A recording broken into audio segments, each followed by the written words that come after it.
Welcome back to SourceFed. I'm Candace Lasagna. And I'm Billy West. When I die, I hope people wear Hawaiian shirts and use my coffin as a stage for my Comedy Central roast. Hey, Comedy Central, you ever roasted a dead person? And I hope people write on my Facebook wall, miss you, Will. Every culture celebrates or mourns death differently. One of the most interesting celebrations of death comes from Indonesia. First, you must know of the Torajan people who live high in the mountains of Sulawesi in Indonesia. The families dig up their dead relatives, dress them in new clothes, put them on display, and then take family photos with them. This celebration happens every 3 years and is thought to have been happening for over a century. I'm gonna be honest, I respect this ritual, but the last thing I want to do is see my dead relative dug up from the ground after 3 years. There are some alive ones I don't want to see, and their faces haven't even decayed off yet. They just owe me money. The Torajan belief is death is not a final step, but just one step in an ongoing spiritual life. Wow, that's an actually very unique perspective on life.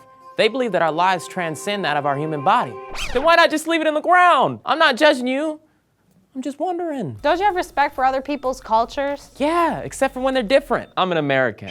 The reason it may feel so different and new is because this area is so remote that many of the villages were completely autonomous until the 1970s. Remember when Richard Nixon was president? Nope, I only know about emojis. LOL, TTYL, BBRB. Me too, SMDH. In 1971, about 50 Europeans visited Tanah Toraja, and by 1972, 400 visitors came. By 1976, after a broadcast by National Geographic about the tribe, about 12,000 tourists visited. Funerals are extremely important to this culture. Some people spend their entire lives saving up for a funeral. Sometimes funerals don't happen until years after the death, just so they have enough money to save up for a #1 top-selling platinum hit funeral. Across the world, there are many different cultures that celebrate death in different ways than you may be used to. For instance, the ancient Chinese dynasties used to display coffins on high rock cliffs. They believe that coffins need to be close to the sky so that the dead can be closer to heaven. There's also the Mexican holiday, Dia de los Muertos. The dead are celebrated with altars covered in offerings, decorated graves, the making of food and sweets, and even parades. Also, the indigenous people of the Pacific Northwest coast of North America would put all the dead bodies from a town, village, or city into one pit and let wild animals loose to feed on them, which is the definition of returning your body back to the earth in which it came. So now that you know all of these, start writing your own will and do whatever you want.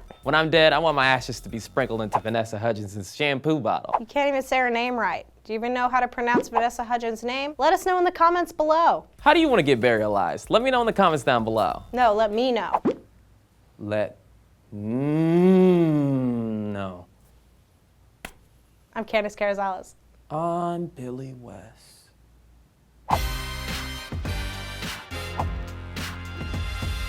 Sam, you want to come on podcast with us? Sam, what are your queefs sound like? Oh.